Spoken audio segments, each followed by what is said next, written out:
morning po. Ito po si Brother Manny Bautista, inyong kaibigan Quezos. Nandito po kami sa opisina ng aming congressman, the working congressman, Congressman Ernix Dionisio. Ayan po, no? Ayan. Ayan. Ayan. Pila. Yung mesero sa Dito. Nanay, dito ako ha. Bibidyo ko lang. Yan. Yan. Ito lang ha. Ito po yung logo ng aming congressman, the working congressman. Ayan. Ayan, no? Hello po. Salamat sa pagtsatsaga nyo. Yan. Talagang magtsatsaga kami, madam. Kami lang ang nangihingi eh. Salamat, Ako ang tatay. slogan ko, pag naghihingi ka, magtsaga ka.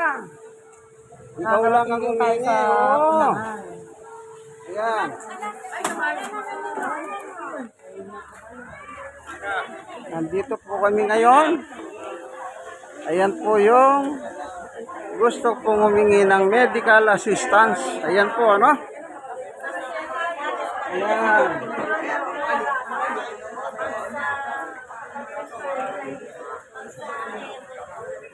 Dito po sa District 1 yan, Tondo, Manila. Yun po yung opisina. Diyan po pinaprocess yung mga papel.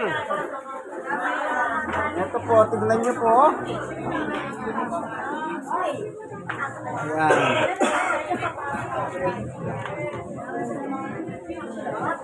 Ayan. Kaya dito po ang processing ng mga papel na gusto mong humingi ng medical assistance sa aming congressman, the working congressman Ernix Dionisio. Iboto nyo naman sa susunod. Ayan. Make sure dala nyo yung mga ID na sales na po. Kasi pirmahan ng tatlo ha. Lukutin yung mga papel nyo. Yung mga original nyo. Nasa Baltasar Street po kami dito sa Tondo, ano? Certificate of indulgency, reseta, dala nyo lahat ng original. Make sure na nakapag-xerox po kayo ng mga yan ha. Okay. O konting Ano? bilis na lang, makakarating na kayo dyan sa upuan. Yan. Exercise lang muna tayo. Sabi nga nila, tsaga-tsaga lang daw po. Pagpasok sa loob, meron tangalian.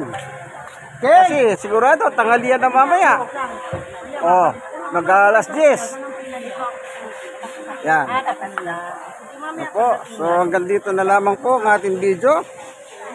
Para kay Congressman Ernix Dionisio. Incumbent po siya, incumbent. The working Congressman Ernix Dionisio. Ito po ang kanyang tarpaulin, no? Opo. Suportahan po natin sa susunod na May 25 election. Bye-bye!